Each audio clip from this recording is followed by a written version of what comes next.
الحمد لله نحمده ونستعينه ونستغفره ونؤمن به ونتوكل عليه ونعوذ بالله من شرور أنفسنا ومن سيئات أعمالنا من يهد الله فلا مضل له ومن يضلله فلا هادي له ونشهد أن لا إله إلا الله وحده لا شريك له ونشهد أن سيدنا وحبيبنا ومولانا محمدا عبده ورسوله الذي أرسله بالحق بشيرا ونذيرا وداعيا إلى الله بإذنه وسراجا منيرا فقد قال الله تعالى في كلامه المجيد والفرقان الحميد أعوذ بالله من الشيطان الرجيم بسم الله الرحمن الرحيم اللهم صل على محمد وعلى آل محمد كما صليت على إبراهيم وعلى آل إبراهيم إنك حميد مجيد اللهم بارك على محمد وعلى آل محمد كما صليت على إبراهيم وعلى آل إبراهيم إنك حميد مجيد আল্লাহ রাব্বুল আলামিনের দরবারে আমরা লক্ষ কোটি দরুদ, আল্লাহ রাব্বুল আলামিনের দরবারে আমরা হাজার হাজার শুকরিয়া আদায় করছি যে আল্লাহ রাব্বুল আলামিন সুবহানাহু ওয়া তাআলা আজকের দিনে কথা বলার সুযোগ দিলেন। সে আল্লাহ সুবহানাহু ওয়া তাআলার দরবারে শুকরিয়া আদায় করি আলহামদুলিল্লাহ। লক্ষ কোটি দরুদ এবং তাসলিমা প্রেরিত হোক বিশ্বনবী জনাবে মুহাম্মদুর রাসূলুল্লাহ সাল্লাল্লাহু আলাইহি ওয়াসাল্লামের উপর, যাকে সৃষ্টি না করলে আল্লাহ রাব্বুল আলামিন পৃথিবীর কিছুই সৃষ্টি করতেন না। জান্নাত জাহান্নাম দুনিয়াতে যা কিছু আমরা দেখতে পাই আর না পাই কিছুই সৃষ্টি করতেন না। সেই বিশ্বনবী জনাবে মুহাম্মদুর রাসূলুল্লাহ সাল্লাল্লাহু আলাইহি ওয়াসাল্লামের পরে একবার দরুদ এবং সালাম প্রেরণ করছি। সকলে বলি সাল্লাল্লাহু আলাইহি ওয়াসাল্লাম। আল্লাহ রাব্বুল আলামিন জিবরাইল আলাইহিস সালামকে বললেন, যাও তুমি অমুক এলাকাতে।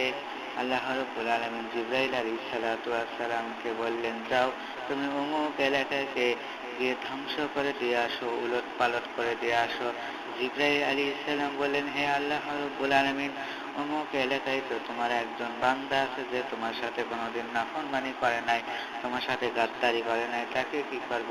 আল্লাহ রাব্বুল আলামিন বললেন, তাকে আগে ধ্বংস করো, কারণ সে একাই আমার সাথে গাদ্দারি করে নাই, নাফরমানি করে নাই, এজন্য তার এলাকায় এজন্য তাকেই আগে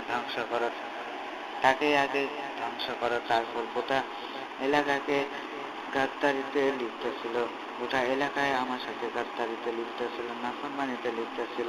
সে ওই এলাকাকে আমার নাফরমানি থেকে আমার সাথে গাদ্দারি হইতে ওই এলাকাবাসীকে ফেরাই নাই, এজন্য তাকে আগে ধ্বংস করো, এরপর ওই এলাকাবাসীকে উলট পালট করে ধ্বংস করে দাও।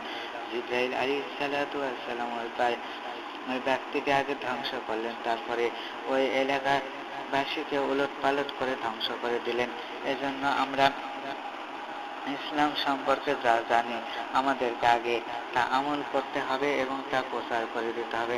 আল্লাহ রাব্বুল আলামিন আমাদেরকে আমল করার তৌফিক দান করুন। রাসূলুল্লাহ সাল্লাল্লাহু আলাইহি ওয়াসাল্লাম বলেছেন, বাল হুয়া আন্নী আয়াত, আমার সম্পর্কে একটি হাদিস অথবা একটি আয়াত বা তার একটি অর্থ। ইসলাম সম্পর্কে যা জানো তা তোমরা প্রচার করে দাও, ট্রান্সফার করে দাও। আল্লাহ রাব্বুল আলামিন বলেন, হয় তোমরা আলেম হও, না হয় তোমার সন্তানীদেরকে আলেম বানাও, না হয় হক্কানি আলেমদের বন্ধু বানাও। এরপরে তা হেও না, হক্কানি আলেমদেরকে শত্রু বানিও না, হক্কানি আলেমদেরকে দুশমন বানিও না, বানালে তোমাদেরই বিপদ আছে, খবর আছে। আমাদের আমাদের সমাজে এক শ্রেণীর আলেমেরা প্রচার করে বেড়ান, আমাদের সমাজে এক শ্রেণীর আলেমেরা প্রচার করে বেড়ান নামাজ রোজা হজ জাকাত এসব বাস্তবে আদায় করার দরকার নাই, এসব মনে মনে আদায় করলেই চলবে। আমি বলি ওই সব আলেমদের আপনারা দড়িতে গাছের সাথে বেঁধে রাখবেন।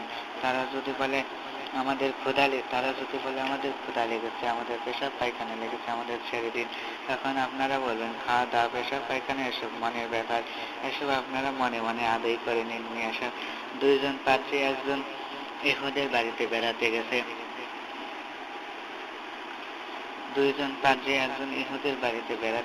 দাওয়াত খেতে গেছে। ইহুদি বলছে আপনারা অনেক দূর থেকে সফর করে এসেছেন, তা আপনারা একে একে হাত মুখ ধৌত করে আসেন। একজন হাত মুখ ধৌত করতে গেছে, ইহুদি অপর পাত্রীকে বলছে ওই পাত্রী আসলে কেমন ছিল। ওই পাত্রী বলে ওই পাত্রী তো আসলে ছাগল ছিল, ওই পাত্রী আসলে কিছু জানে না, ওই পাত্রী আসলে ছাগল ছিল। ওই পাত্রী হাত মুখ ধৌত করে আসলো, অপর পাত্রী হাত মুখ ধৌত করতে গেছে। অপর পাত্রীকে ইহুদি বলছে ওই পাত্রী আসলে কেমন ছিল। তখন ওই পাত্রী বলছে ওই পাত্রী তো আসলে গরু ছিল, ওই পাত্রী তো আসলে কিছুই জানে না। ওই পাত্রীও হাত মুখ ধৌত করে আসলো। এবার খাবার পরিবেশনের পালা। কি খাবার পরিবেশন করবে মনে করলো গরু ছাগলের আবার কি খায়, ঘাস ভুসি ইত্যাদি এসবই তো খায়। ঘাস ভুসি তাদের সামনে হাজির করলাম। তারা বলল এইসব কি? ইহুদি বলল আপনারা যখন একে হাত মুখ ধৌত করতে গিয়েছিলেন তখন আপনারা পরস্পরকে গরু ছাগল বলে গালাগালি করেছেন। আমি মনে করলাম গরু ছাগলের আবার কি খায়, তাই ঘাস ভুসি এসব এনে হাজির করলাম। তারা দুইজন পাদ্রী বলল তওবা বড়, আজ থেকে আমরা কেউ আর কারো বিরুদ্ধে যাব না। আজ থেকে ভণ্ড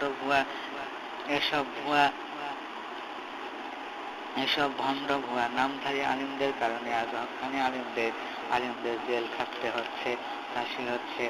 একজন লোক হজে গিয়েছিল, হজ করে তার বিআই সাহেবের জন্য সাদা ধবধবে জুব্বা আর লাল রুমাল নিয়ে আসছে। তার বিআই সাহেবের জন্য আনছে। এমনই বিআই আবার নামাজ পড়ে না, সেই বিআই আবার এমনই বিআই যে নামাজই পড়ে না।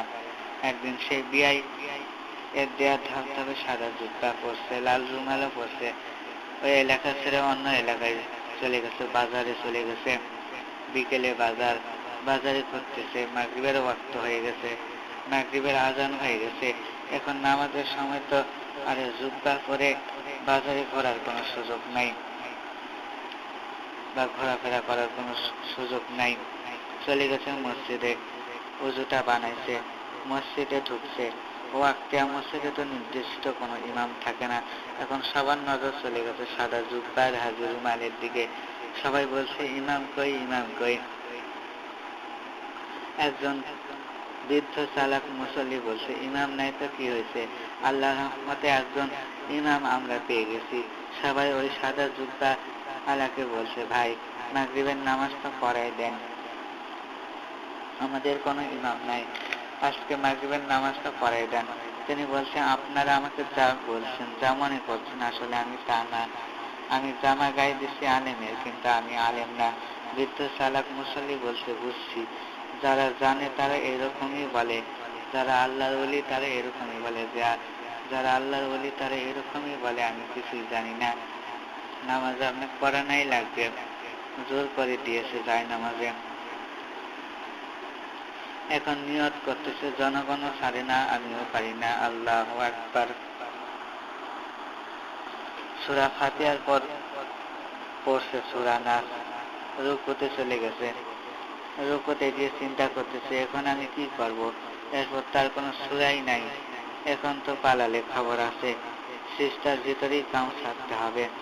সিজদাতে চলে গেছে, প্রথম সিজদা দিয়ে উঠছে। এখন মনে করছে তাল পাতার বেড়ার মতো দ্বিতীয় সিজদায় কাম ছাড়তে হবে। চলে গেল সিজদায়। 1 মিনিট, 2 মিনিট, 3 মিনিট, ইমাম সিজদা থেকে ওঠে না কেন? একজন বৃদ্ধ চালাক মুসল্লি মাথা তুলে দেখে ইমাম নাই, ইমাম পলাইছে। বৃদ্ধ মুসল্লি বলছে তোমরা কিন্তু খামোকায় সিজদায় পড়ে আছো, ইমাম নাই, ইমাম পলাইছে। নামাজ নাহে পরে ইমাম কোথায় তালাশ করি। ইমামকে খুঁজতে খুঁজতে দেখে ইমাম চিংড়ি মাছ কিনতেছে। মুসল্লিরা বলে, বেটা তুমি আমাদেরকে সিজদায় ফালাইতে এখন এসে চিংড়ি মাছ কিনতেছ। ইমাম বলে, কত করে বুঝাইলাম, আমি জামা গায়ে দিছি আলেমের, কিন্তু আমি আলেম না, ইমামতের যোগ্যতা আমি রাখি না, কত করে বুঝাইলাম, তখন বুঝলে না, এখন বোঝেন মজা কেমন লাগে। এরকম বহু ভণ্ড আলেম ইমাম আমাদের সমাজে আছে, তাদেরকে এখন ছাটা পিটা করতে হবে। এক লোক তার গাধা নিয়ে বাজারে যাচ্ছে, হঠাৎ তার গাধাটা অসুস্থ হয়ে মারা গেল। বাজারে গেতে গাধাটা মারা গেল। কিছুক্ষণ পর মনে করল, গাধাটা এভাবে বেশিক্ষণ পরে থাকলে গাধার দুর্গন্ধ বাজারে ছড়িয়ে পড়বে, চারিদিকে ছড়িয়ে পড়বে। অতএব গাধাকে মাটির তলে পুঁতে রাখি। গাধাকে মাটির তলে পুঁতে রেখে বসে বসে কাঁদতেছে, আর মনে মনে বলতেছে, হায় হায়, কি হলো এটা, গাধাটা মারা গেল, এখন আমি কি দিয়ে চলবো, কিভাবে চলবো, আমার চলার একটাই অবলম্বন ছিল, তাও চলে গেল। এভাবে চিন্তা করতেছে আর কাঁদতেছে। লোকজন বাজারে ঢুকতেও দেখলো কাঁদতেছে, বাড়াতেও দেখে কাঁদতেছে। লোকজন মনে করলো হয়তো কোনো আল্লাহর ওলির কবর হবে, তাই কাঁদতেছে। বাজার থেকে বের হবার পথে কেউ 2 টাকা মাছ, তরি তরকারি, মাছ, চাল, ডাল দেওয়া শুরু করলো। এসব দিয়ে সবাই চলে গেল। তখন সে মনে করলো, আর কতই বা কান্নাকাটি করবো, এবার যাই, বাড়িতে যাই। চোখ খুলে দেখে অনেক মাছ, গোস্ত, তরি তরকারি, চাল ডাল পড়ে আছে। মনে মনে বলল, আগে জানতাম আমি হাতে মরলেও লাখ টাকা, হাতি বাঁচলেও লাখ টাকা, এটা তো গাধার ব্যাপারেও তা তো জানতাম না। পরে সেটা মাজার বানালো, নাম দিল অমুক আল্লাহর ওলির মাজার। তার পীরের কাছে খবর গেল, আপনার অমুক মুরিদ নতুন মাজার পাইছে, পেয়ে বড় লোক হয়ে গেছে। পীর সেই মুরিদের কাছে এসে বলছে, সত্য করে বলো, এই মাজার কার, তুমি কোথায় পাইছো? তখন মুরিদ বলল, আপনি আমার বাপ, আপনি আমার ওস্তাদ, আপনার কাছে মিথ্যা কথা বলবো না। আপনি আমাকে যে গাধা দিয়েছিলেন সেটা মারা গেছে, সেটাকে কবর দিয়েছি, তারপরে এই অবস্থা। পীর বলল, চালাই যাও, এই গাধার মায়ের বাজার আমার বাড়িতে, প্রতি বছর তার ওরস হয়। বিশ্বাস করেন ভাইরা, এরকম বহু ভুয়া মাজার, ভণ্ড মাজার আছে, যে মাজারে কে শুয়ে আছেন তা তার পাহারাদারও জানে না, পাহারাদারও বলতে পারবে না সেখানে কে শুয়ে আছে। অথচ সে মাজারকে কেন্দ্র করে ভণ্ড আলেমেরা লক্ষ লক্ষ টাকা কামাই করতেছে। এসব ভণ্ড জানোয়ার আলিমদেরকে ঝাঁটাপিটা করে শায়েস্তা করতে হবে। এরকম ভণ্ড আলিম শুধু বর্তমান যুগে বাংলাদেশে নয়, বিশ্বনবী জনাবে মুহাম্মদ রাসূলুল্লাহ সাল্লাল্লাহু আলাইহি ওয়াসাল্লামের যুগেও ছিল। তারা